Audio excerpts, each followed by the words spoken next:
Air কন্ডিশনারের হিমহিমে শীতল বাতাস ছড়িয়ে আছে আনাচে কানাচে। রুম জুড়ে কৃত্রিম সুগন্ধির মন মাতানো সুঘ্রাণ। তোহার ছোট্ট নাকের ডগায় একটু একটু লালাভ আভা, বোধহয় অতিরিক্ত ঠান্ডার প্রভাবে। গোলাপি ঠোঁটজোড়া গ্রীষ্মের মরুর মতো রুক্ষ, দুঠোঁটের মাঝখানে কিঞ্চিত ফাঁক। মাথাটা সযত্নে পড়ে রয়েছে তিহানের কোলের ওপর। তিহান তাকিয়ে আছে, সৌম্যহীনী অবিচল দৃষ্টি। নিদ্রাপরীর ঘুমন্ত মুখশ্রীর বর্ণনাতীত সৌন্দর্য গলে গলে পড়ছে তার সমস্ত কোল জুড়ে। মেয়েটাকে মানাচ্ছে এখানটায়, খুব বেশিই মানাচ্ছে। মনে হচ্ছে এই কোলটাই তার নিত্য প্রয়োজনীয় ঘুমানোর বালিশ। জিভ দিয়ে নিজের ঠোঁট ভেজালো তিহান। বৃদ্ধাঙ্গুল তোহার ঠোঁটে ছুঁয়ে দিল নরমভাবে। তারপর এদিক ওদিক তাকালো। পাশের ছোট্ট ফুলদানি রাখা টেবিলটায় একটা পানির গ্লাস রাখা। লম্বা হাত বাড়িয়ে তা নিয়ে হাতের তর্জনীর 1 ইঞ্চি পরিমাণ অংশ ডুবিয়ে দিল। এক ফোঁটা পানি দিয়ে ভিজিয়ে দিল তোহার শুষ্ক ঠোঁট। গোলাপি ঠোঁটের রংটা যেন আরও একটু গাঢ় হয়ে উঠল। সেদিকটায় তাকিয়ে ঢোক গিলল তিহান। নিজের পায়ে নিজে কুড়াল মারাটা কি তার উচিত হলো? ধূসর মনির দৃষ্টি সরে গেল তৎক্ষণাৎ। তোহা নড়ছে, হাতের আঙ্গুল কাঁপছে পুনঃপুন। মিনিট না পেরোতেই সে চোখ মেলল, নিভু নিভু পাপটি। বারবার বুঝে আসছে। পা দুটো প্রলম্বিত করে চোখ কুঁচকে শরীরে টানা দিল তোহা। ঘুমন্ত ভাবটা একটু কমতেই সে ঘুরে গেল। দুহাত তিহানের পেট জড়িয়ে ধরে মুখ লুকিয়ে জড়ানো কণ্ঠে বলল, পানি খাবো। পানির গ্লাস তিহানের হাতেই ছিল। সে বলল, উঠতে হবে তো। মুখটা পেটের আরও একটু গভীরে গুজে দিল তোহা। হাতের বাঁধনটা আরও একটু দৃঢ় করে ঘুমের শ্লেষ মাখানো কণ্ঠে বলল, না উঠে খাওয়া যায় না। গলায় ঠেকবে যে। কণ্ঠে আদুরের ধ্বনির রেস্টেমে বলল তিহান। তোহা অনাগ্রহ দেখালো। মুখ গুজে পড়ে রইল নির্বিকার চিত্তে। তার নিরুদ্দেশ অঙ্গভঙ্গি দেখে মনে হচ্ছে পিপাসায় কাতর হয়ে থাকাও যেন প্রেমিকের কোল ত্যাগের চেয়ে অতি উত্তম। খানিক্ষণ পর কোলে মাথা রেখেই সোজা হলো তোহা। তিহান আগে থেকেই মাথা ঝুঁকিয়ে তার দিকে চেয়েছিল, ফলশ্রুতি 4 চোখ মিলে গেল মুহূর্তেই। ঠোঁট প্রসারিত করে হাসল তিহান। তোহাকে টেনে তুলে পানির গ্লাস চেপে ধরল ঠোঁটে। ঢকঢক করে গিলল তোহা। দ্রুত খাওয়ার ফলে কয়েক ফোঁটা পানি সরল পথে গড়িয়ে গেল তার চিবুক ধরে। আরও গভীরে যাওয়ার আগেই তিহান ব্যস্ত ভঙ্গিতে তা মুছে দিতে হাত বাড়ালো। ঠান্ডা হাতের কনকনে হৃদয়ে কানপানো স্পর্শ গলার কাছটায় পেটেই চমকে উঠল তোহা। তার গলাটা আবার শুকনো শুকনো লাগছে কেন? এতক্ষণ যে পানিগুলো পান করল তা কি পাকস্থলী পর্যন্ত পৌঁছানোর আগেই ধূলিসাৎ হয়ে গেল? তিহান হাত সরানোর পূর্বেই সে তিহানের চোখে চোখ রেখে বলল, আপনি আমার পিপাসা বাড়িয়ে দিচ্ছেন, আরো পানি লাগবে বোধহয়। কথাটা তিহানের বোধগম্য হলো না। হলো আবার হলোও না। বামভ্রু উঁচু করল সে। তীর্যক কণ্ঠে বলল, কোন পিপাসা? তোহা আলতো করে মাথা ঠেকালো তিহানের বাহুতে। চোখ বুজে অকপাটে উত্তর দিল, প্রেম পিপাসা। পানিতে মিটবে? জানি না। তোহার কণ্ঠে মেদুর ছায়া। তিহান হাসল। উঠে যে জগ থেকে আরও 1 গ্লাস পানি এনে তোহাকে খাইয়ে দিতে দিতে বলল, তোমার প্রেমিক সীমা অতিক্রম করতে অক্ষম। আর কটা দিন না হয় পানিতেই পিপাসা মিটুক। নীলরঙা আকাশে সাদা তুলির এলোপাথারি আঁচড়। মেঘগুলো আজ বড্ড আকৃতিহীন। সাদা নীলে মিলে মিশে একাকার হয়ে আছে হেমন্তের গগন। মিঠা আলোয় আলোকিতে বিকেলের দিকে অগ্রসর হচ্ছে ঘড়ির কাঁটা। তিহান বসে আছে চেয়ারে, তার সামনে ল্যাপটপ। তোহা পর্দা সরিয়ে দিয়েছে। দুহাত কাঁচের উপর রেখে একাধারে চেয়ে রয়েছে রাস্তার দিকে। সূর্যের আলো পড়ছে না এদিকটায়। পড়লে হয়তো তিহান আর তাকে দাঁড়িয়ে থাকতে দিত না। গেটে ঠকঠক শব্দ। তিহান সময় না নিয়ে উত্তর দিল। তোহা ভিড়ে তাকালো। একজন যুবক ঢুকেছে দরজা খুলে। হাতের ফাইল আর পোশাক আশাক দেখে বোঝাই যাচ্ছে লোকটাও অফিসেরই কেউ। দরজা ভিজিয়ে তোহার দিকে এক পলক চোখ পড়তেই মাথা নামালো সে। মৃদুকণ্ঠে বলল, আসসালামু আলাইকুম ম্যাম। তোহা অপ্রস্তুত হলো। তার থেকে বয়সে এত বড় লোকটা তাকে ম্যাম বলে সম্বোধন করছে, আবার মাথা নিচু করে সালাম দিচ্ছে। ব্যাপারটা একেবারেই দৃষ্টিকূট দেখালো। তবুও নিজেকে সামলে সালামের উত্তর দিয়ে চুপচাপ দাঁড়িয়ে রইল সে। তিহান আর চোখে তোহাকে দেখে নিয়ে হাত বাড়িয়ে বলল, দাও নীরব, আমি দেখে দিচ্ছি। নীরব মুচকি হেসে ফাইলটা তিহানের হাতে দিয়ে নতমুখে চেয়ে রইল মেঝের দিকে। পাশে দাঁড়ানো মেয়েটাই যে তার স্যারের হবুভু সে জানে। তিহান মনোযোগ দিয়ে পাতা উল্টালো। দেখা শেষে অভিজ্ঞ ভঙ্গিতে কলমদানি থেকে একটা কলম তুলে কোথাও একটা সাইন করে দিয়ে ঘড়িতে সময়টা পরখ করে বলল, তোমার স্ত্রী আর মানহা কেমন আছে?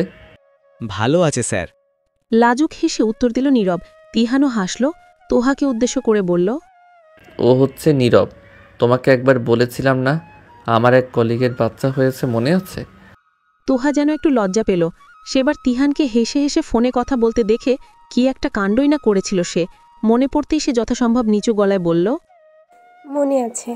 ম্যামকে নিয়ে একদিন বাসায় আসবেন স্যার। একবার আমাদের বাসায় এসেছিলেন না, তারপর থেকে পুষ্পিতা প্রায়ই তিহান মাথা নাড়িয়ে হা হতাশ করে বলল, আসবো নীরব, অবশ্যই আসবো। ব্যস্ততাটাই তো কাটছে না। নীরব বেরিয়ে যেতেই গটগট করে এগিয়ে আসলো তহা। তিহানের হাতে কবজি টেনে ঘড়ি দেখে চোখ কপালে তুলে বলল, কত বেজে গেছে? আপনি আম্মুকে ফোন করেছিলেন? করেছিলাম, বলেছি তুই আমার সাথে আছিস, অফিস শেষ হলে একসাথে ফিরব। রেজাল্টের কথা বলেছেন? বলেছি। খুশি হয়েছে আম্মু? হয়েছে। আপনি খুশি হননি? মুখ ফুসকে কথাটা বলে দিল তহা, বলে নিজেই কেমন যেন বুধ হয়ে রইল। তিহান প্রত্যুত্তর করল না, ল্যাপটপের কিবোর্ডে হাত চালাতে চালাতে ফোন কানে তুলে নিল। কমলা রঙা মেঘের আড়ালে দীপ্তিমান গোধূলি বেলা, সূর্য ডুবে যাচ্ছে পশ্চিম আকাশের কোল ঘেঁষে, মনোহরী দৃশ্য। কাচের দেয়ালের এপাশ থেকে মুগ্ধ নয়নে তা উপভোগ করছে তোহা। সে যখন প্রায় একটা ঘোরের মধ্যে আবিষ্ট হয়ে গেছে, তখনই পেছন থেকে কাচের দেয়ালের ওপর একটা স্বচ্ছ ছায়া ঘিরে পড়ল তার ছোট্ট দেহটাকে। তোহার ঘোর ভাঙল, ধ্যান কাটল, পেছন ফিরতেই শক্ত বুকটার সাথে ধাক্কা লাগল। তড়িঘড়ি করে একটু পিছাতে কাচের দেয়ালে পিঠ ঠেকল। সোনালি রূপালি আলোর মিশেল রংটা তিহানের মুখের ওপর। চোখের ভাষাটা একটু ভিন্ন মনে হচ্ছে, ঠোঁটে হয়তো একটু হাসি আছে, তবে বোঝা মুশকিল। 2-3 দিনের শেভ না করা, খোঁচা খোঁচা চাপচারি। গায়ের কফি কালারের শার্টের ওপরের একটা বোতাম খোলা। তোহা অরষ্টকণ্ঠে বলল, কি হয়েছে? তোহার বেনির বেশিরভাগ চুল জায়গা ছেড়ে বেরিয়ে গেছে, ঠোঁটটা এখন আবারও শুকনো। মেয়েটা লজ্জা পাচ্ছে, লজ্জা পেলে ওর চোখের পাপড়ি কাঁপে। চোখের নিচে কোল জুড়ে সেই কম্পমান পাপড়ির ঘন ছায়া পড়ে, কি অপূর্বই না দেখায়। তিহান ঝুঁকে গেল, তোহার মুখের দিকে কিছুক্ষণ থাকতেই মুচড়ে গেল তোহা। তিহানের শরীরের উষ্ণ পা এই শীতল রুমটাকেও তপ্ত বানিয়ে ফেলছে। ঘন ঘন নিঃশ্বাসের শব্দগুলো নৈশব্দের মতো কানে বাজছে। মধ্যকার দূরত্বটা আরও একটু ঘুচল।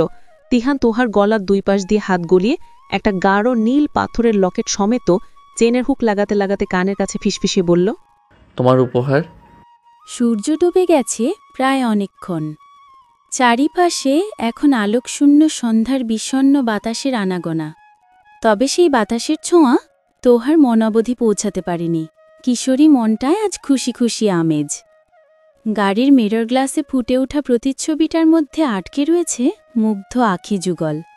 তিহানের পরিয়ে দেওয়া গলার ছোট্ট লকেটটা গভীর নীলাভ রঙের, যে কারো দৃষ্টি আকর্ষণ করতে পুরোপুরি সক্ষম। পাথরের আকৃতিটা এক ফোঁটা গড়িয়ে পড়া পানির মতো। আধো তমরস-ছায়ে বুকের ওপর এক টুকরো সমুদ্রের মতো জলজল করছে পাথরটা। তোহাকে নিরবিচ্ছিন্নভাবে আয়নার দিকে চেয়ে থাকতে দেখে মুখ খুলল তিহান। বলল, পছন্দ হয়েছে? তোহা দ্বিরুক্তি করল না, আর চোখে তাকিয়ে লাজুক হেসে মাথা নামিয়ে ফেলল। হাসল তিহানও। খানিক বাদে গাড়ি ড্রাইভ করতে করতে দাঁত দিয়ে ঠোঁট কামড়ে ধরে আফসোস করে বলল, এই জিনিসটা দেয়া উচিত হয়নি, বুঝলে? তোহা ভ্রুকুটি করল। কপালে ভাঁজ ফেলে অনুসন্ধিৎসু কণ্ঠে বলল, কেন? তিহান এবার বাঁকা হাসল। চট করে ঘাড় ফিরিয়ে লকেটটার ওপর চোখ বুলিয়ে জ্বালাময়ী কণ্ঠে বলল, বেশিক্ষণ তাকিয়ে থাকলে তুমি আমাকে নির্লজ্জ বলবে। কিছুক্ষণ বোকা বোকা চাহনি দিয়ে অতঃপর কথাটা বুঝে যেতেই বিশ্রীভাবে মুখ কুঁচকে ফেলল তোহা। নড়ে চড়ে বসে জানলা দিয়ে বাইরে তাকিয়ে অস্পষ্ট স্বরে বলল, ছি! বাসায় ফিরতেই আতিয়ার মুখোমুখি হয়েছে তারা। গেট খুলে তিহানার তোহাকে দেখে সহাস্য মুখে ভেতরে আয় বললেও পরমুহূর্তেই চোখের কোণা সূক্ষ্ম ভাঁজ পড়ল তার। দৃষ্টি তোহার লকেটটায়। হাত বাড়িয়ে তা দেখে নিলেন তিনি। অতঃপর তিহানকে উদ্দেশ্য করে বললেন, ভারী সুন্দর তো, এবারও জেদ করেছিল নাকি? আতিয়ার কৌতুকপূর্ণ স্বর আর বলার ঢং দেখেই রসিকতাটা বুঝতে পারল তিহান। আগে তোহাকে শাড়ি চুড়ি কিনে দিলে সবসময় সে বলতো তিহু জেদ করে কিনেছে। তার বলা কথাটা দিয়ে তাকেই জব্দ করার চেষ্টা করছে খালামণি। তিহান মাথা ঝুঁকিয়ে হেসে সহজ গলায় বলল, এবার আর জেদ করার সুযোগ দেইনি খালামণি, জেদ করার আগেই কিনে দিয়েছি। তোহা বিস্ফোরিত নয়নে তিহানের মুখপানে চেয়ে থাকল। এই লোকের মুখে কিচ্ছু আটকায় না, নিজের খালামণির সামনেও একরত্তি লজ্জা নেই। হুড়মুড় করে পার হয়ে গেছে আরও কয়েকটা মাস। ডিসেম্বরের প্রথম সপ্তাহ চলছে। তোহার টেস্ট পরীক্ষা শেষ হয়েছে 5 দিন আগে। কলেজ জীবনে সমাপ্তি হয়ে গেছে প্রায়। এখন শুধু বাসায় পড়াশোনা করবে, আর তারপর 3 মাস পর উচ্চ মাধ্যমিক। শীতকালের প্রাদুর্ভাব ধীরে ধীরে বাড়ছে। আজকাল ভোরবেলায় কুয়াশায় আচ্ছাদনে ছেয়ে থাকে শহর। দিনের বেলায় সূর্যের রাজত্ব কম। স্তূপীকৃত মেঘের বেড়া জালে দিনের আলো তার ডালপালা ছড়িয়ে দিতে পারে না। রাত্রিপ্রহরে মোটা শীতের কাপড় না পরলে কাঁপুনি ধরে যায়। গুমোট বিকেলবেলায় গোসলে ঢুকেছে তোহা। সকালে ঘুম থেকে উঠতে পারেনি। দুপুর পর্যন্ত কম্বল গায়ে দিয়ে বেঘরে ঘুমিয়েছে। তাও ঘুমটা পুরোপুরি হয়নি। আরও কিছুক্ষণ ঘুমোতে পারলে 16 কলা পূর্ণ হতো, কিন্তু তার আগেই ফ্যানের আকস্মিক নষ্ট হয়ে যাওয়ার তার পূর্ণতা পায়নি। শীতকাল হলেও ফ্যান আর কম্বল ছাড়া ঘুম হয় না তোহার। দুপুর থেকে মেজাজ খারাপ থাকায় ভেবেছিল আজ গোসলটা বাদ দিবে, কিন্তু বিকেল হতেই নোংরা নোংরা বোধ করায় তা আর করতে পারেনি। কলিং বেলের শব্দের তুমুল উপদ্রবে বিছানা ছেড়ে উঠে গেল তুর্য। তোহা গোসলে যাওয়ার আগে তাকে বলে গিয়েছে কেউ বাসায় আসলে যেন গেট খুলে দেয়। আতিয়া দরজা আটকে ঘুমাচ্ছে, আর আরমান সাহেব বাসায় নেই, তাই তুর্যকেই যেতে হবে। দরজার বাইরে একটা অচেনা ছোকরা টাইপের ছেলের সাথে তিহানকে দেখে ভ্রুকুটি করল তুর্য। তাকে কিছু বলার সুযোগ না দিয়ে তিহান বলল, তিহুর ঘরের ফ্যান নাকি নষ্ট হয়ে গিয়েছে, খালামণি মিস্ত্রি ডাকতে বলেছিল। তুর্য ভদ্রতার সহিত ছড়ে দাঁড়ালো। আজকে সকাল থেকে রুম থেকে বের হওয়া হয়নি। সে জানত না তোহার ফ্যান নষ্ট হয়েছে। জানলে আর তিহানকে কষ্ট করতে হতো না, সে নিজেই মিস্ত্রি নিয়ে আসত। তোহার রুমের সামনে যে একটু দাঁড়ালো তিহান। নক করার জন্য হাত বাড়াতেই তুর্য মুচকি হেসে বলল, তোহা গোসলে গেছে, ভিতরে যান, সমস্যা নেই। আস্তে করে দরজা খুলল তিহান। রুমে কেউ নেই ব্যাপারটা শতভাগ নিশ্চিত হতেই তুর্য আর ছেলেটাকে ঢোকার জায়গা দিল। বাথরুম থেকে পানি ঢালার শব্দ আসছে অনবরত। এই বিকেলবেলায় মেয়েটার কিসের গোসল? সর্দি জ্বর বাঁধাবে পড়ে। বিছানার উপর একটা টুল বসিয়ে তার উপর উঠে ফ্যানে যন্ত্রপাতি চালাচ্ছে ছেলেটা। তুর্য এটা ওটা এগিয়ে দিচ্ছে নিচে রাখা যন্ত্রপাতির ব্যাগটার থেকে। তিহান দাঁড়িয়ে আছে বাথরুমের দরজার পাশের দেয়ালে পিঠ ঠেকিয়ে। তার কঠোর দৃষ্টি ছেলেটার দিকে। কিভাবে কি করছে তাই তীক্ষ্ণ দৃষ্টিতে পর্যবেক্ষণ করছে। বাথরুমের ভেতরে পানি পড়ার শব্দ বন্ধ হতেই মস্তিষ্ক সচল হয়ে উঠল তার। ছিটকিনি খুলে দরজাটা ফাঁক হতেই সচকিত দৃষ্টিতে সেদিকে তাকানো তিহান। কয়েক সেকেন্ড তোহার সদ্য স্নান করা পবিত্র মুখখানা আর স্নিগ্ধ ভেজা চুলগুলো দেখে নিয়ে দরজার হাতল আঁকড়ে ধরে গলা নামিয়ে অবরুদ্ধ কণ্ঠে বলল, এখন না, একটু পরে বের হ। তোহা হতবিহ্বল কণ্ঠে আশ্চর্য হয়ে বলল, পরে মানে আমি কি বাথরুমে দাঁড়িয়ে থাকবো? বের হতে দিন। চোয়াল শক্ত করে চোখ রাঙানো তিহান বলল, মানা করেছি না। নিভে গেল তোহা। বাধ্য মেয়ের মতো দরজাটা আবারও আটকে দিয়ে থম ধরে দাঁড়িয়ে রইল বাথরুমের ভিতর। ঘরে মিস্ত্রি এসেছে তা সে বুঝতে পেরেছে। ওয়াশরুমের ভেতর থেকেও সবই শোনা যায়। তাই বলে তাকে বেরোতে দেবে না তিহান? অদ্ভুত। প্রায় 10-15 মিনিট পর ঘরের ভেতরে পুরুষানী কণ্ঠস্বরগুলো থেমে গেল। দরজায় কান পেতে সে বুঝল মিস্ত্রি চলে গিয়েছে। কিছু বলার আগে তিহান দরজায় নক করে বলল, এখন বের হ। তোহা বের হল। পরনে লাল রঙা কামিজ, গায়ে ওড়না নেই। জামার লাল ওড়নাটা বালিশের পাশে রাখা। খুব সম্ভবত ভেতরে নিতে যেতে ভুলে গিয়েছিল। চুলগুলো এখনো ভেজা, গলা ভেজা। পানিগুলো মুক্তদানার মতো আকর্ষণ করছে। তিহান বিছানায় বসেছে, চোখ মুখ স্থির। আপনি কি পাগল নাকি? বিরক্তির সুরে কথাটা বলে বালিশের পাশ থেকে ওড়নাটা নিয়ে গায়ে জড়ালো তোহা। চুলগুলো কানের পিছে গুজে তিহানের দিকে এগিয়ে আসতেই তিহান তাকে হাত টেনে পাশে বসিয়ে চুলের ডান হাতের 5 আঙ্গুল ডুবিয়ে দিয়ে বলল, তোমার ভেজা চুলে অন্য কারো নজর পড়বে তা তো আমি কি করে হতে দেই? ছেলেটা ফ্যান ঠিক করতে এসেছিল, আমার ভেজা চুল দেখতে নয়। তা ঠিক, কিন্তু তুমি ওর সামনে বের হলে ওর নজর তো তোমার উপর পড়তই, তাই না? বলতে বলতেই তিহানের চোখ গেল তোহার গলার দিকে। তার দেয়া লকেটটা না দেখতে পেয়ে মুহূর্তেই দৃষ্টি শুরু হয়ে এলো। শক্ত কণ্ঠে সে বলল, তোমার লকেট কোথায়? তিহানের হঠাৎ রাশভারী কণ্ঠে চমকে উঠল তোহা। চোখ নামিয়ে আমতা আমতা করে ড্রেসিং টেবিলের দিকে হাত দিয়ে দেখিয়ে বলল, ওই যে খুলে রেখেছিলাম, সাবান পানিতে যদি নষ্ট হয়ে যায়। সাথে সাথেই তিহান চুর থেকে হাত ছড়ালো। আদেশসূচক কণ্ঠে বলল, নিয়ে আসো। তোহা চুপসে গেল পুরোদমে। তিহান যে রেগে আছে বুঝতে বাকি নেই। ধীর পায়ে উঠে গেল সে। লকেটটা এনে তিহানের হাতে না দিয়ে অরষ্ট কণ্ঠে বলল, আমি পরে নিচ্ছি, ভাইয়া এসে পড়লে কি ভাববে? কথাটা শেষ করার আগেই হাত থেকে লকেটটা নিয়ে একটানে তোহাকে বিছানায় বসালো তিহান। ভেজা চুলগুলো একপাশে এনে লকেটটা পরানোর জন্য কাছে ঝুঁকে গেল। হুক না দেখে তো আটকাতে পারবে না। মুহূর্তেই জমে গেল তোহা। তিহানের গাল তার কানের পাতা স্পর্শ করছে। নিঃশ্বাসগুলো ছড়িয়ে পড়ছে ঘাড়ের কাছটায়। তোহা আমতা আমতা করে কিছু একটা বলতে যাচ্ছিল, তার আগেই তিহান তাকে থামিয়ে দিয়ে প্রবল অধিকার নিয়ে বলে উঠল, আজ পরিয়ে দিচ্ছি, আর কখনো যেন খুলতে না দেখি। গোটা রাজধানী কুয়াশায় লেপ্টে আছে। ধোঁয়াটে সাদা পদার্থগুলো যেন পুরো শহরটাকে স্নান করিয়ে দিচ্ছে শীতের ঠান্ডা আলিঙ্গনে। পাখিদেরও ঘুম ভাঙেনি। তন্দ্রাচ্ছন্ন ঢাকা শহর। ফোনের রিংটোনে গভীর আরামের ঘুমে ব্যাঘাত ঘটে তোহার। গা ম্যাজ ম্যাজ করছে। গায়ের উপরের ভারী কম্বলটা সরিয়ে ওপাশ হতে শরীর সায় দিচ্ছে না। ফোনের রিংটোন বেজেই চলেছে, অবিশ্রান্ত বিরামহীন। তোহা ঘুরে সোজা হল, দুহাত দুদিকে ছড়িয়ে দিয়ে শরীরের জড়তা কাটানোর নিষ্ফল চেষ্টা করল। পিটপিট করে আধবোঝা চোখে ফোনটা কানে তুলল। ওপাশ থেকে তিহানের ভারভার কণ্ঠস্বরের ডাক ভেসে আসছে। তিহু। তোহা ঘুমের ঘোরেই হালকা গোঙালো, ঝাপসা সাড়ে সাড়া দিল। কিছুক্ষণ মৌন মুখে চোখ বুজে তোহার ঘুমন্ত কণ্ঠটা অনুভব করার চেষ্টা করল তিহান। এই তো, আর মাত্র কয়েকটা মাস পরে সে রোজ সকালে এই কণ্ঠটা শুনবে। এই কণ্ঠের আদুরে বলিতে তার ঘুম কাটবে। অতি সাদরে অপেক্ষা করা কিছু মুহূর্তে জর্জরিত হবে তার এত দিনের ধৈর্যশীল প্রেমিক মন। চোখ মেলল তিহান, নমনীয় কণ্ঠে আবদার করে বলল, একটু বাইরে আসবে, আমি অপেক্ষা করছি। তোহা উঠে বসল। লোকটার কোনো কথা আবদার অমান্য করার সাধ্যি নেই তার।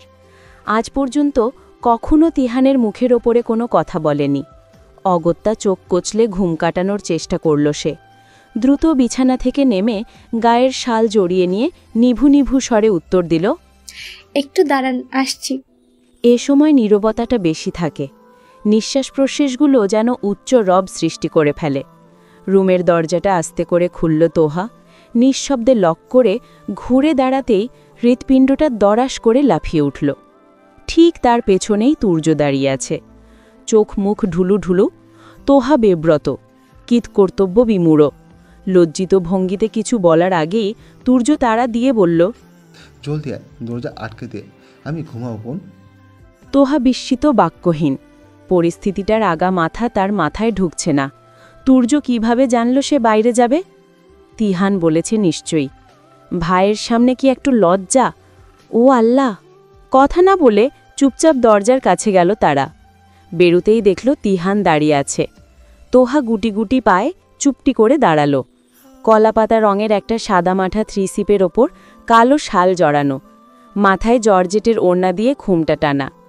ঘুমের রেশ এখনও লেগে আছে চোখের কোল জুড়ে। তুর্য কণ্ঠে হাসি মাখা তবে তীব্র দৃঢ় ভাব নিয়ে বলল, আমার বোনকে নিয়ে যাচ্ছেন তিন ভাই? সময় মতো আর ফেরত দিয়েছেন কিন্তু। চাপা হেসে এলোমেলো চুলগুলোতে হাত চালানো তিহান ফিঁচেল গলায় বলল, একসময় তো একেবারেই নিয়ে যাব, তখন কি করবি? হেসে ফেলল তুর্য। দরজা আটকে দিতেই তোহা কাঁদো কাঁদো স্বরে বলে উঠল, আপনি এটা কি করলেন? কি করেছি? ভাইয়া কি ভাবছে? আমি তো আসছিলামই, আপনি ভাইয়াকে কেন ডাকলেন? তিহান এগিয়ে গেল। তোহার বাম হাতটা নিজের হাতের মাঝে মুষ্টিবদ্ধ করে নিয়ে বলল, তোমাকে নিয়ে একটু ঘুরবো, সময় লাগবে। এইভাবে ফ্ল্যাটের দরজা খুলে রেখে গেলে বিপদ হতে পারে। আর তুর্য কিছু ভাবিনি, আমার প্রেমিকা ওরফে হবু বউকে আমি নিয়ে যাচ্ছি। কে কি ভাববে তা ভেবে আমার কি? আপনি পাগল, সত্যিই পাগল। তিহান কেবল হাসল। তোহাকে কাছে টেনে সিঁড়ি ধরে নামতে নামতেই তোহা জিজ্ঞেস করল, এ সময় কোথায় নিয়ে যাবেন? জানি না, অলিতে গলিতে ঘুরে বেড়াবো, তোমাকে অনুভব করব, ব্যাস এতটুকুই। হাঁটবেন? ঠোঁট বাঁকিয়ে তিহান বলল, না, এবার রিক্সা ঠিক করে রেখেছি, তোমার তো পা ব্যথা হয়ে যায়। রিকশা চলছে ধীর গতিতে। কুয়াশায় আচ্ছাদন কাটিয়ে এগোনো মুশকিল। তবুও রিকশাওয়ালা মামাটা পাক্কা চালক হওয়ায় বিশেষ ঝামেলা হচ্ছে না। আশেপাশের কোনো দোকান এখন অবধি খোলেনি। ফোন বা ঘড়ি নেই সাথে বিধায় সময়টাও বোঝা যাচ্ছে না। 6টা বোধহয় বাজেনি এখনো। শীতে কোকড়ে তিহানের সাথে ঘেঁষে বসেছে তোহা। তিহানের পরনে পাতলা টি শার্ট আর ট্রাউজার। চোখ মুখ একেবারে স্বাভাবিক। নির্বিকার চিত্তে তোহার এক হাত টেনে সেই হাতের দিকে তাকিয়ে সেই নেড়ে চেড়ে যাচ্ছে সেই কক্ষণ থেকে, যেন শীত তাকে ছুঁয়ে দিতে অক্ষম। তোহা চোখ মুখ কুচকালো, বলল, আপনি এটা কি গায়ে দিয়ে এসেছেন? শীত করছে না? করছে না তো। কেন করবে না? তিহান ঘাড় ফেরালো। তোহার মুখের দিকে কিছুক্ষণ মুগ্ধ নয়নে তাকিয়ে থেকে আবিষ্ট স্বরে বলল, আমার উত্তাপটা যে আমার সাথেই আছে, শীত আমায় ছুবে কি করে?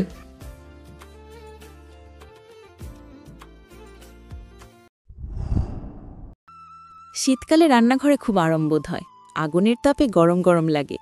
সেই গরম গরম ভাবটা অনুভব করতেই রান্নাঘরে পদচারণ করল তোহা। আতিয়া বিকেল থেকেই কিছু একটা করছে। সে এতক্ষণ ঘরে পড়ছিল তাই জানে না। তোহা কাছাকাছি যেয়ে দাঁড়ালো। নাকে চিরপরিচিত কিছু একটার মিষ্টি ঘ্রাণ ভেসে আসতেই উৎসুক কণ্ঠে বলল, কি করছো আম্মু? আতিয়া মুচকি হাসল, বলল, খুন্তিটা দে তো, পাটিসাপটা করছি। চড়া হাসল তোহা। খুন্তিটা এগিয়ে দিয়ে আতিয়ার পাশে দাঁড়াতে আতিয়ার দুষ্টুমি মাখা কণ্ঠে বলল, তোরও বানানো শেখা উচিত। তিহানটা খুব পছন্দ করে এসব। তো বিয়ের পর করে খাওয়াবি। তোহা হতবুদ্ধি হয়ে গেল। এই লোকটার লাগামহীন কথাবার্তার ছোঁয়া তার পুরো পরিবারের লেগে গেছে। সবাই যেন তাকে লজ্জায় ফেলার ঘোর ষড়যন্ত্রে নেমেছে গাঁট বেঁধে। সে কি করবে? কোথায় মুখ লুকাবে? তিহানের বুকে? ভাবনার সুতো ছিঁড়ল। আতিয়া 3টে গরম পিঠা বাটিতে তুলে তোহার হাতে ধরিয়ে বলল, ছেলেটাকে দিয়ে আয়। তিহানের রুমে ঢুকতেই একটা লোমশ তুলতুলে কিছু পা ছুঁয়ে যেতেই তুমুল গতিতে লাফিয়ে ওঠে তোহা। চোখ মুখ খিচে গগন বিদারী চিৎকার করতেই কেউ একজন পাশ দিয়ে তাকে বুকে টেনে নেয়। সস্নেহে মাথায় হাত বুলিয়ে আশ্বস্ত ভরা কণ্ঠে বলে, বিড়াল ওটা ভয় পায় না? তোহা স্থির হয়। ভয়টা হয়তো কমেছে কিছুটা। তিহান তাকে ছেড়ে দাঁড়ায়। তোহা জোরে শ্বাস নেয়। বুকে থুতু দিয়ে আশেপাশে চোখ ঘুরিয়ে খুঁজতে খুঁজতে ভীত কণ্ঠে বলে, কোথায় বিড়াল? তিহান আচমকাই হাসে। মেয়েটা এত বেশি ভয় পায়? তোহার হাত থেকে কাচের বাটিটা খুব সন্তর্পণে নিজের হাতে নিয়ে নেয় সে। হাতে রুচি ইশারা করে বলে, ওই তো বিছানায় বসেছে। কালো সাদা রঙের একটা মাঝারি আকারের বিড়াল, সবুজ চোখ, বিছানার মাঝে বসে দা চাটছে। তোহা চিনে বিড়ালটাকে। সেই যে একবার তিহান পথ থেকে বাঁচিয়েছিল এই বিড়ালটা। এরপর থেকে তাদের বাসার নিচতলার গ্যারেজেই থাকত। দারণ চাচা খেয়াল রাখত। তিহান বোধহয় খাবার দাবার আর টাকা দিয়ে আসত, সে জানে না ঠিক। তখন অবশ্য বিড়ালটা ছোট ছিল অনেক, এখন বড় হয়েছে। তোহার সন্ধিহান কণ্ঠে প্রশ্ন ছুড়ল, আপনি ওকে ঘরে এনেছেন কেন? শীত পড়েছে তো, গ্যারেজে অনেক ঠান্ডা থাকে, ওর থাকতে কষ্ট হয়, তাই ভাবলাম নিয়ে আসি, আমার সাথে ঘরে থাকুক। বলতে বলতে বিছানায় যে বসল তিহান। তোহাও গেল কাছাকাছি। বিড়ালটা শরীরে হাত বুলিয়ে দিয়ে আস্তে করে বিছানায় বসল, বলল, আপনাকে কামড়ে দিলে? অলরেডি খামচি দিয়েছে। রাতে সঙ্গে নিয়ে ঘুমিয়েছিলাম, পিঠটা আছড়ে কিছু রাখিনি। আল্লাহ, দেখি। আতকে উঠল তোহা। তিহান হাসল। একটানে গায়ের টি শার্ট খুলে নিয়ে পিঠ দেখিয়ে বলল, তোমার কাজটা তোমার আগে বিড়ালটা করে দিল, দুষ্ট বিড়াল। রসিকতাটা গায়ে মাখল না তোহা। ব্যথাতুর নয়নে চেয়ে থেকে তৎক্ষণাৎ উঠে গিয়ে সেন্টার টেবিলের নিচের অংশ থেকে ফার্স্ট এড বক্সটা বের করে মলম হাতে নিয়ে এগিয়ে আসলো। তারপর অবিলম্বে লাল হওয়া অংশগুলায় মলম লাগাতে লাগাতে কান্নামাখা কণ্ঠে বলল, বেশি জ্বলছে? তিহান দাঁতে দাঁত চেপে সহ্য করে বলল, জ্বলছেই না। একদম মিথ্যা বলবেন না, আমি জানি আপনার কষ্ট হচ্ছে, অসহ্যকর। আপনি এমন কেন? তিহান এবারও হাসল। মেয়েটা একসময় সবসময় তাকে এভাবেই শাসন করবে, তার পাশাপাশি থাকবে, কাছাকাছি থাকবে। অদ্ভুত তো, তার হঠাৎ এত লজ্জা লাগছে কেন? দিন গড়িয়ে গেছে, বছর ঘুরেছে। গত মে মাসে শেষ হয়েছে তোহার উচ্চ মাধ্যমিক পরীক্ষা। ব্যস্ততারা ছুটি নিয়েছে। তোহার এখন অফুরন্ত সময়। মনে মনে চলছে বিয়ের মৌসুম। এ মাসের শেষে খুব সম্ভবত তাদের কাবিন হয়ে যাবে। ঋতুর পালাবদল ঘটেছে। শীত থেকে গ্রীষ্ম, গ্রীষ্ম থেকে বর্ষা। অতঃপর প্রকৃতি সিক্ত করতে আবারও এসেছে শ্রাবণ। আকাশ কাঁপিয়ে জলধারা নামে আজকাল। মেঘে মেঘে বিস্তর রেশারেশি করে পরিশেষে অভিমানগুলো বৃষ্টিরূপে ঝরে পড়ে যায় ধরণীর গায়ে। ধরিত্রী মাতা তার সাদরে বরণ করে নেয় দুহাত মেলে। প্রকৃতি ভিজে উঠে। কাটামাটির গন্ধ, পিচঢালা রাস্তায় ছড়িয়ে থাকা জলরাশি, চকচক করে উঠা সবুজ গাছটার মগডালে সরু সোনালি রোদরশ্মি, সবটা যেন এই চিরচেনা প্রকৃতিটাকে নতুন করে একেবারে শুদ্ধতম রূপে ভালোবাসতে শেখায়। শ্রাবণ মানেই তো বৃষ্টি, আর বৃষ্টি মানে প্রেম। সুতরাং এই শ্রাবণের সব বর্ষণের অপরিবর্তিত এক নাম প্রেমবর্ষণ। মায়ের ঘরের বিছানায় বসে পা দোলাচ্ছে তোহা। তাকে বসিয়ে রেখে কাঠের আলমারি হাঁ করে খুলে ৮ ঘন্টা যাবৎ খোঁজাখুঁজি করছে আতিয়া। মাঝে মধ্যে ২-১ বার বিড়বিড় করে, রাখলাম কোথায়? পাচ্ছি না কেন?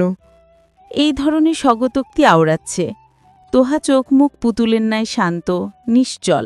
কিছু বলতে গেলেই তাকে মৃদু ধমকের স্বরে চুপ করিয়ে দিচ্ছে আতিয়া। ড্রয়িং রুম থেকে ছেলেদের হাসি ঠাট্টের শব্দ কানে আসছে। তার খালুরা, ভাইরা সবাই বসেছে ড্রয়িং রুমে। কাবিন হবে আগামীকাল, মানে শুক্রবারে। আগে বিয়েটা পড়িয়ে রেখে তারপর বাদবাকি হলুদ, বিয়ের আনুষ্ঠানিক জমকালো আয়োজন শুরু হবে পরের সপ্তাহে। আদরের ছোট মেয়ের বিয়ে বলে কথা। আরমান সাহেব পারলে মাসখানেক আগে থেকেই বাড়িঘর সাজিয়ে ফেলেন, কিন্তু তা করলে লোকে তাকে পাগল বই কিছু বলবে না। আতিয়ার হাতে তার বিয়ের ওড়নাটা, সিঁদুর রঙা ওড়নায় সোনালি কাজ করা পাড়। সেই ২৫-২৬ বছর আগের যুগেও আরমান সাহেব বেশ রুচিশীল ছিলেন। বিয়ের শাড়ি গহনার সাথে এই ওড়নাটাও দিয়েছিলেন। দামি দামি শাড়ি গহনার ভিড়ে এই ওড়নাটাই বেশি মন কেড়েছিল যুবতী আতিয়ার। ওড়নাটা এতকাল বেশ সযত্নে তুলে রাখা ছিল আলমারির নিরাপদ এক কোণে। নিশার বিয়ের সময় অবশ্য বের করেছিল আতিয়া, কিন্তু নিশা সাফ মানা করে দিয়েছিল যে সে এসব পুরনো যুগের ওড়না পরবে না। কষ্ট পেলেও আতিয়া জোর করেনি। হাতের ৫ আঙুল তো আর সমান হয় না। তখন এটা আবার তোহার জন্য যত্ন করে তুলে রেখেছিলেন উনি। তোহা যেন বিয়ের দিন তার মায়ের ওড়না মাথায় দেয় এমন একটা সুপ্ত ইচ্ছা তার আছে। যদিও সে জোর করবে না, তবে তার দৃঢ় বিশ্বাস ছোট মেয়ে মায়ের ইচ্ছার মান রাখবে। আতিয়া এগোলো, মিষ্টি হেসে পেছন দিয়ে দুহাতে ওড়নাটা মেলে ধরে তোহার মুখের দিকে চেয়ে অদ্ভুত একটা মোলায়েম আবদার করে বলল, পড়াই? কিছুক্ষণের জন্য একরকম মোহে চলে গেল তোহা। মায়ের এমন কণ্ঠ সে আগে শোনেনি। খানিক বাদে নিজের গায়ের ওড়না দিয়ে টানা ঘোমটাটা নামিয়ে মাথা নোয়ালো সে। মেয়ের সম্মতি বুঝতেই ঠোঁট প্রগাঢ় হাসির ঝলক খেলে উঠল আতিয়ার। চোখের কোণায় চিকচিকে অশ্রুকণা নিয়ে ধীর গতিতে ওড়নাটা তোহাকে পরিয়ে দিল আতিয়া। মুখ নামিয়ে মন ভরে তোহাকে দেখে নিয়ে কপালে স্নেহের চুমু খেয়ে বলল, মাশাল্লাহ। তোহা হাসল। এ হাসিতে যেন মুক্ত ঝরে। মা মেয়ের এহানো মুহূর্তে বাধা হয়ে সশব্দে দরজা খুলে ভেতরে আসলো স্বর্ণালী। বলল, খালুর চশমা কোথায় খালামণি? খালু চাচ্ছে। আতিয়া উঠে দাঁড়ালো। খুব সন্তর্পণে চোখের জলটা মুছে নিয়ে গলা ঝেড়ে এদিক ওদিক তাকিয়ে উত্তর দিল, কোথায় যে রেখেছে? আচ্ছা তুই যা, আমি খুঁজে আনছি। স্বর্ণালী চলে গেল, তবে দরজাটা অর্ধেক না ভিড়িয়েই। এখান থেকে ড্রয়িং রুমের সব স্পষ্ট দেখা যায়। তোহার দৃষ্টি মুখ বরাবর রাখা ড্রেসিং টেবিলের আয়নার দিকে। নিজেকে কেমন নতুন নতুন লাগছে। একদম অচেনা স্নিগ্ধ একটা শোভা। ড্রয়িং রুমের কোণার সোফায় বসে কথাবার্তায় নিবিষ্ট ছিল তিহান। নিতান্তই বেখেয়ালিতে হঠাৎ পাশের রুমের দিকে চোখ পড়লেও পরমুহূর্তেই তার সকল খেয়াল যে স্তূপাকারে জমা হলো সেখানে। তিহান বশীভূত হল। বিয়ের লাল ওড়না মাথায় দেয়া মেয়েটার এই আশ্চর্য অপার সৌন্দর্য তার তুচ্ছ চোখজোড়া ধারণ করতে পারছে না। তবু সে তা চেষ্টা করল তা সহ্য করে নেয়ার। চেয়ে রইল মুগ্ধ নিষ্পলক নয়নে। মিনিট পার না হতেই 4 চোখ এক হলো। চোট করে দৃষ্টি নামালো তোহা। সেই গালের রক্তিম আভাযুক্ত অপার্থিব সৌন্দর্যের কাছে পরাজয় স্বীকার করে নিল তিহানের ধূসারমণি। ধীরগতিতে সেও চোখ ফিরিয়ে নিল। সন্ধ্যা 7টা। তিহানের মুখশ্রী থমথমে। ক্রোধে ফেটে পড়ছে লালাভ দুটো চোখ। ফর্সা চেহারায় ফুটে ওঠা ঝাঁঝালো রাগটা লুকানোর বিন্দুমাত্র চেষ্টা করল না সে। শুধুমাত্র বিয়ের ভরা বাড়িতে উচ্চবাক্য আগ্রাসী আচরণ করা দৃষ্টিকটু দেখা যাবে ভেবে দাঁতে দাঁত চেপে চুপ করে আছে। খানিক বাদে রাগটা মাথাচাড়া দিয়ে উঠলেই তা সহ্য করতে না পেরে আরমান সাহেবকে ড্রয়িং রুম থেকে ডেকে মুমে নিয়ে গেল তিহান। দরজা ভিড়িয়ে স্পষ্ট ভাষায় বলল, অনন্ত এখানে কেন এসেছে খালু? আপনি মানা করেননি কেন? আরমান সাহেব টের পেলেন তার সামনে দাঁড়ানো যুবকটি আগুনের স্ফুলিঙ্গের মতো জ্বলজ্বল করছে। যদিও ভদ্রতার খাতিরে দৃষ্টি নামিয়ে রেখেছে, তবু বোঝা যাচ্ছে সেই চোখ দিয়ে যেন আগুন ঝরছে। সে আগুনের তাপে চোখ মুখ লাল হয়ে গেছে। আরমান সাহেব হালকা কাশলেন, বললেন, নিশা তো তোহার বড় বোন, ওকে আমি বিয়েতে আসতে মানা করতে পারি না, তাই না? আমি নিশার কথা বলিনি খালু, অনন্তের কথা বলেছি। আর আপনি অবশ্যই অবগত আছেন আমি কেন বলছি কথাটা। তিহানের নামানো কণ্ঠেও প্রগাঢ়তার তীব্র ছাপ। আরমান সাহেব এগোলেন, তিহানের কাঁধে এক হাত রেখে বললেন, শান্ত হও বাবা, আমি শুধু নিশা আর সৌহার্দ্যকেই আসতে বলেছিলাম। অনন্ত কেন এলো আমার জানা নেই। আর এতক্ষণ ছেলেটার আচার আচরণ দেখে মনে হয় না সে পূর্বের মতো কাজ আবারও করার সাহস করবে। সৌহার্দ্য বিচক্ষণ বুদ্ধিমত্তা সম্পন্ন মানুষ। অবশ্য নিজের এমন ভাইকে সে এমনি এমনি নিয়ে আসবে না। এখন বাসার আশেপাশের ফ্ল্যাটের মহিলা মানুষ আছে, আমার মনে হয় এ বিষয়ে রাতের বেলা খোলাখুলিভাবে কথা বলা যাবে। তিহান মৌন মুখে মাথা নাড়ালো শুধু। এই মুহূর্তে কথা বাড়িয়ে শুধু শুধু খালুর সামনে বেয়াদবি করতে চাচ্ছে না সে। রাত পর্যন্ত অপেক্ষা করতে হলো না। সন্ধ্যার একটু পরে অন্য ফ্ল্যাটের মহিলারা চলে গেলে সৌহার্দ্য সময় সুযোগ বুঝে নিজ থেকেই বলল, বাবা, আপনি হয়তো ভাবছেন আমি ওই ঘটনার পরে কোনো নির্বোধের মতো অনন্তকে সঙ্গে নিয়ে এসেছি, তাই তো? বসার ঘরে তখন পরিবারের বড়রা উপস্থিত। তিহানও আছে অবশ্য। অনন্ত নত মুখে বসে আছে, চোখে মুখে হয়তো অনুশোচনার রেখা। আরমান সাহেব বিচলিত হলেন না, ঠান্ডা স্বরে উত্তর দিলেন, সেই রকম ভাববাটা তো স্বাভাবিক। অনন্ত তোহার কাছে ক্ষমা চাইতে এসেছে বাবা। সেই অপকীর্তির ঘটনার জন্য সে অনুসূচিত। তিহান তেজস্বী গম্ভীর গলায় ফোড়ন কাটল। তাই নাকি? হঠাৎ আজকে কেন তার ক্ষমা চাইতে ইচ্ছে হলো দুলাভাই? সেই ঘটনার তো অনেক দিন হয়ে গেছে। এতদিন পর আজ তার অনুশোচনা হলো। তাকে থামিয়ে দিলেন আরমান সাহেব। স্ত্রীর দিকে চেয়ে পড়লেন, তোহাকে ডেকে আনো। সে যেহেতু ক্ষমা চাচ্ছে, তাকে তা করার সুযোগ দেওয়া হোক। তোহা এলো। অনন্ত ক্ষমা চাইল। সে পায়েও পড়তে রাজি, তবে পায়ে পড়তে হলো না তাকে। তার আগেই তোহা মিনমিনে কণ্ঠে তাকে ক্ষমা করে দিল। পরিস্থিতি তখন শিথিল হয়েছে। তোহা বসার ঘর থেকে সরে যাওয়ার জন্য উদ্যত হতেই তিহান সকলের অগোচরে তার কবজি জোরে আটকিয়ে চাপাস্বরে বলল, রাতে একটু সাবধানে থাকবে। আজকের সকালটা ভিন্ন। বছরের পর বছর অপেক্ষার পর সেই মাহেন্দ্রক্ষণ। তোহার হাত ভর্তি লালরঙা মেহেদি উঁকি দিচ্ছে। গতকাল রাতে সে মেহেদি পড়েছে, কোনো অনুষ্ঠান করেনি ইচ্ছে করে। সারা বাড়িতে ব্যস্ততারা ছুটে বেড়াচ্ছে হৈ হৈ করে। শুধু কাবিনের অনুষ্ঠানেও আশেপাশের ফ্ল্যাটের সবাইকে দাওয়াত করেছে আরমান সাহেব। ঘনিষ্ঠ কিছু আত্মীয়রা তো আছেনই। তোহা অবশ্য কাবিনটা ছোটোখাটো করে করার কথা বলেছিল, কারণ আবার পরশুদিনই বিয়ের মূল অনুষ্ঠান হবে কমিউনিটি সেন্টারে। এত খরচা করে কী লাভ? কিন্তু আরমান সাহেব তার প্রস্তাবটা মুখের ওপর নাকচ করে দিয়েছেন। জুম্মার পর কাজী আসবে, বিয়ে পড়ানো হবে তাদের। কবুল কবুল কবুল। এরপর কেবলই পবিত্রতা। তোহার পরনে তিহানের দেয়া লাল বেনারসি, মুখে অল্প বিস্তর সাজ, রেশম কালো চুলগুলো পিঠের উপর লুটোপুটি খাচ্ছে। নিশার আতিয়া স্বর্ণের গহনাগুলো পরিয়ে দিল তাকে। চুল বাঁধার আগেই বাইরে থেকে ডাক পড়ল। বিয়ে বাড়ি, হাঁকডাক হওয়া স্বাভাবিক। আতিয়া হন্তদন্ত হয়ে ছুটল। খানিক বাদে আবারও সৌহার্দ্যর ডাকে, তুই একটু বস, আমি শুনে আসি বলে নিশাও বেরিয়ে গেল। একা ড্রেসিং টেবিলের সামনে বসে রইল তোহা।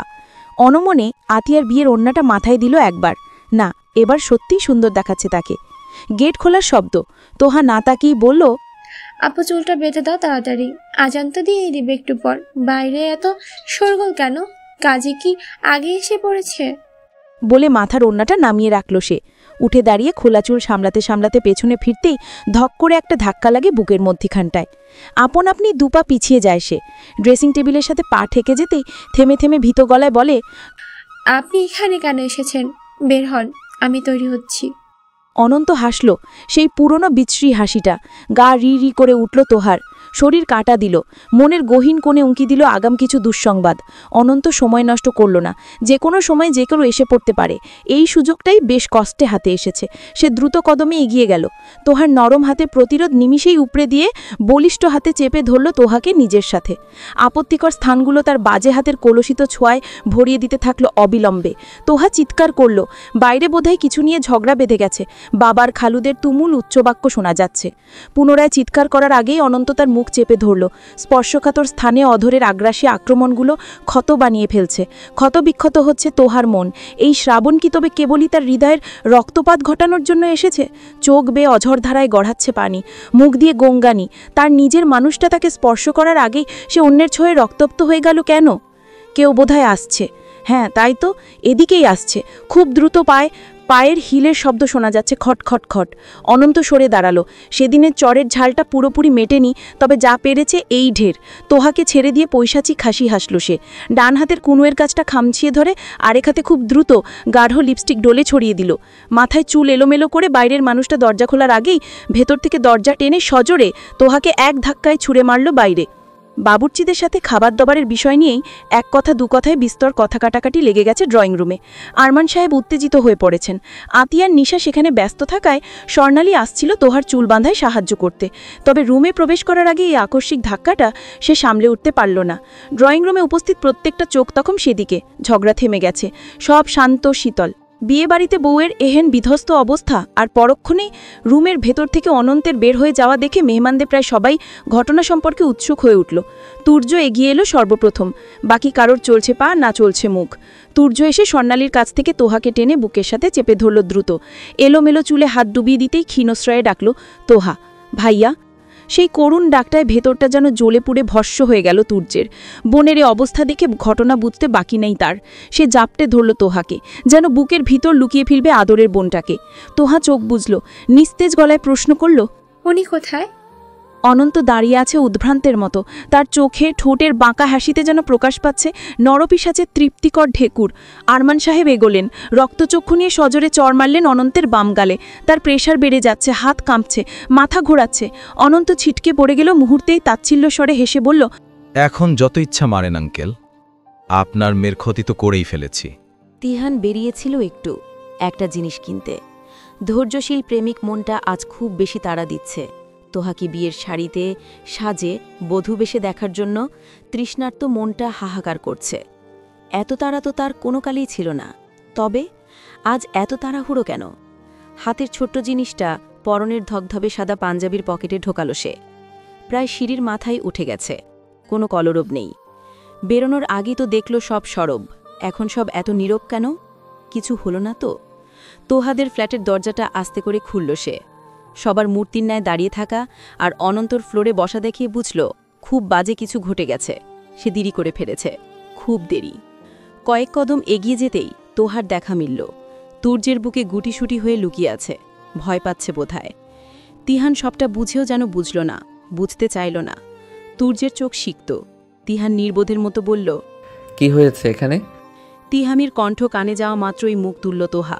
রং ছড়ানো ঠোঁট, এলো কেশ, চুলের ফাঁক গলিয়ে ঘাড় গলার দৃশ্যমান ক্ষতগুলো যেন মুহূর্তেই দাবানল সৃষ্টি করে দিল তিহানের শান্ত স্নিগ্ধ চোখ দুটিতে।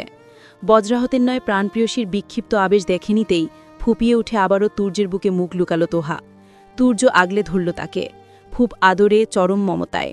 তিহান মুখ ফেরাল। বিধ্বংসী হিংস্র হয়ে উঠল নিমিষেই। লাথি লাগালো অনন্তর বুক বরাবর। আর্তনাদ করে উঠল অনন্ত, দাগে দাঁত চেপে বলল, তোর হবু বউকে তো কলঙ্কিত করেই ফেলেছি। পুরো বাড়ি ভর্তি সবাই সাক্ষী আছে। খুব তেজ না চরমারার? আমার বাক্যটা শেষ করতে পারল না অনন্ত। তার আগেই আরেকটা ভারী লাথি পড়ল তার মুখের ওপর। এক পর্যায়ে নিরবিচ্ছিন্নভাবে পড়তেই থাকল। এলো পাথারি। কেউ আটকাচ্ছেন না, সাহস পাচ্ছে না। সৌহার্দ্য চুপচাপ। তার ছোট ভাই যে এত নিকৃষ্ট তার জানা ছিল না। থাকলে হয়তো এতদিন অনন্তের মিথ্যা ভদ্র আবেশটা সে ধরে ফেলতে পারত। সে ব্যর্থ, ভাই হিসেবে ব্যর্থ, এ বাড়ির জামাই হিসেবে ব্যর্থ। তিহানের চোখে মুখে যেন আগুনের রক্তিম লাভা বলে গলে পড়ছে। তোহার ফুপিয়ে ওঠার শব্দগুলো যেন সেই আগুনে ঘি ঢেলে তাকে আরও দাহ্য করে তুলছে। অনন্তের অবস্থা যাই যাই, রক্তের ফোঁটায় সাদা ফ্লোর রঞ্জিত। তুর্য বোনকে ছাড়তে পারছে না, নয়তো তার হাত থেকেও অনন্ত রক্ষা পেত না আজ। আরমান সাহেব চোখ বুজে সোফায় বসেছিল। অনন্তের আহাজারি গঙ্গানিতে চোখ মেলল সে। তখন যদি ড্রয়িং রুমের তুমুল ঝগড়াটা না লাগত, তাহলে অবশ্যই তোহার চিৎকার কারো না কারো কানে তো আসত, কিন্তু তা আসেনি। কোনোভাবেই তো সেই দায়ী। একবার মেয়ের দিকে তাকালো। তুর্য আষ্টেপৃষ্টে জড়িয়ে রেখেছে ভয়ার্ত বোনকে। ড্রয়িং রুমের এক কোণে বোনের প্রতি ভাইয়ের নীরব ভালোবাসার বহিঃপ্রকাশ হচ্ছে। তপ্ত দীর্ঘশ্বাস ছাড়ল সে। তিহানের দিকে চেয়ে নিষ্প্রভ কণ্ঠে বলল, থামো তিহান, মারা যাবে, আমি দেখছি কি করতে হবে। সাথে সাথেই থামল না তিহান। আরও কয়েকটা লাথি লাগেও ক্ষান্ত হল না তার খ্যাপা মন। জোরে কয়েকটা হাফ ছেড়ে একটু দূরে সরল সে, বলল, আপনাকে আমি কালই সাবধান করেছিলাম খালু, আপনি শোনেননি। আজকে জড়িয়ে আসে তিহানের কণ্ঠ। আরমান সাহেব চোখে অসহায়ত্ব নিয়ে তাকায়। তিহান শ্বাস ছাড়ে, ঢোক গিলে তোহার কাছে একয়। তুর্য কাছ থেকে ছাড়িয়ে সবার সামনে নিজের বুকে জড়িয়ে নেয়। সবাই চুপ, কারো সাধ্য নেই কিছু বলার। মানুষটার চিরচেনা বুকের গন্ধটা নাকের কাছে পেতেই ডুকরে ওঠে তোহা। কাটা জায়গাগুলোতে জ্বলছে, অনেক জ্বলছে, তার চেয়ে বেশি জ্বলছে ভিতরটা। এই ছিল তবে এত অপেক্ষার পরিসমাপ্তি। উপস্থিত একজন মধ্যবয়সী মহিলা ফোড়ন কাটল। বিয়ের আগে বরের সাথে এত জড়াজড়ি কিসের? মেয়ের তো মনে হয় চরিত্রের সমস্যা, শুধু ছেলের দোষ কেন হইব? চুপ বলে গর্জন করে ওঠে তিহান। তার এক চিৎকারে মহিলা চুপসে যায়। বড়দের সাথে এভাবে সে কখনোই কথা বলে না। তবে আজ কেন যেন পারছে না। এলোমেলো, অগোছালো হয়ে যাচ্ছে সবকিছু। কানাঘুষি চলছে তখনও। আতিয়া মূর্ছা গেছে। স্বর্ণালী শিয়া নিশা সামলাচ্ছে তাকে। পরিবেশ খুব ভারী। তোহার শরীর নিস্তেজ, নির্জীব, অসাড় হয়ে আসছে। এত চাপ তার ছোট্ট মস্তিষ্ক নিতে পারছে না। তিহান দাঁড়ালো না। তোহাকে পাজো কোলা করে কোলে নিয়ে আরমান সাহেবের দিকে তাকিয়ে ধীরকণ্ঠে বলল, নিয়ে যাচ্ছি ওকে। এখানে ওর নিরাপদ না। শুধু কাজই আসলে আমার ফ্ল্যাটে নিয়ে যাবেন। ওখানেই বিয়ে পড়ানো হবে। আর হ্যাঁ, পরিবারের মানুষ ছাড়া একজনকেও যাতে না দেখি। শেষ কথাটা উপস্থিত সবার দিকে তাকিয়ে বলে স্থান ত্যাগ করল তিহান। আরমান সাহেব তার ঠান্ডা কণ্ঠ শুনেই বেশ বুঝতে পারছেন তিহানের বলা কথাগুলো অক্ষরে অক্ষরে পালন না হলে আজ ঘোর অনর্থ ঘটে যাবে। আফিয়া আর তুর্য ছুটল তিহানের পিছু পিছু। তিহান তোহাকে নিজের রুমে এসে শুয়ে দিল। মেয়েটা বোধহয় জ্ঞান হারিয়েছে। না, জ্ঞান হারায়নি। ওই তো চোখ খুলছে একটু একটু, দুর্বল হয়ে পড়েছে হয়তো। আফিয়া পানি এনে দিল। তিহান ফার্স্ট এড বক্স এনে রাখল টেবিলে। নিজেকে যথাসম্ভব সামলে তোহাকে ঠেস দিয়ে বসালো বুকের সাথে। আফিয়া পানি খাইয়ে দিয়ে বাইরে গেল। তুর্য নিজের রুমাল দের করে মুখের লিপস্টিক ছড়িয়ে যাওয়া সাজগোজ মুছে দিচ্ছে। মুছানো হয়ে যেতেই রুমালটা পুনরায় পকেটে ঠোকালো সে। বোনের মুখের দিকে চেয়ে থাকলো অনেকক্ষণ। তিহান ফার্স্ট এড বক্স খুলল। গলার কামড়ে ক্ষত করা জায়গাটায় স্যাবলনের ছোঁয়া দিতেই শিউরে উঠল তোহা। চোখ বন্ধ অবস্থাতেই হাত মুষ্টিবদ্ধ করে শাড়ি খামচে ধরে করুণ স্বরে বলল, লাগছে। বুকের কোঠায় যেন একটা কাঁটা বিঁধল। বড় একটা কাঁটা, খুব ধারালো, একদম রক্তাভ করে দিল সব। তখনই দরজার সামনে আসলো সাইফ। তুর্যকে উদ্দেশ্য করে নিচু গলায় বলল, খালু তোমাকে ডাকছে একটু। বলেই জায়গাটা থেকে সরে গেল সে। তুর্য আরেকবার বোনের দিকে তাকালো। অতঃপর তাকালো তার পিছে বসা শক্তপোক্ত মানুষটার দিকে, প্রবল শ্রদ্ধা ভক্তি নিয়ে। তিহান তহার গলার কাজটায় সযত্নে ব্যান্ডেড লাগাতে লাগাতে নির্লিপ্ত ভঙ্গিতে বলল, যা তুই, আমি একাই পারবো। আর এখানে কাউকে আসতে মানা করবি। হট্টগোল চাচ্ছি না। তিহুর রেস্ট প্রয়োজন।